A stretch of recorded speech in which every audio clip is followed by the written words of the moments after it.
Panthers. Today's activity is more of an art project kind of thing that goes with some math learning rather than a game. So I have a little key that I made up. So we're going to be thinking about our measurement units. So I chose to do different ways to measure length. So I have a millimeter, a centimeter, a meter, inch, foot, and mile. You could do this for different ways to measure weight or just kind of choose. You could even mix and match, but you could mix and match and you could put a couple for weight, a couple for volume, and a couple for distance if you wanted to. So, and then you're going to notice that there, I have a key here next to it. So this activity just needs a dice and then paper to draw on because we are going to test out our artistic skills a little bit today. So what you're going to do with your dice is you're going to roll it once, and whatever number you roll, you're going to add something to your picture that is either the length, about the length of one of that unit, or something you would measure using that unit. So for example, I rolled a 2.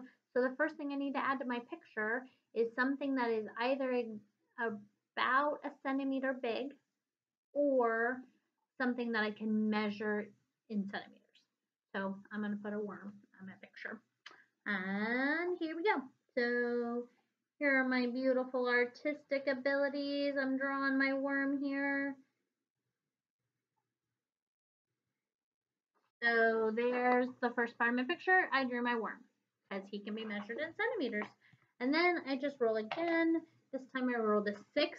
So now I have to add something to my picture that is either about a mile or something you can measure in miles. And so maybe I put 2 houses, and the path between the 2 houses could be measured in miles. So here's one of my houses.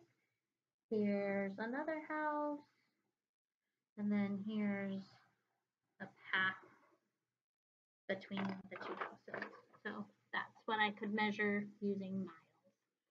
So then this activity just keeps going and going. So you roll again. This time I roll a 5. So something that's about a foot or something that I can measure in feet.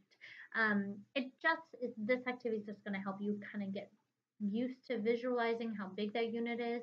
Feel free to look up ideas on the computer if you need some ideas. You could also make themed pictures. So like maybe you choose a particular setting. So a stadium or a farm, and you try to make all of the things you add to your picture fit with that theme as you kind of create this picture using some different units of measure. And like I said, you could mix and match, and so you could put in some volume or weight measurements to add some more interest to your picture. And then you can always color it, and feel free to take a picture and send it to me. I'd love to see your artistic skills.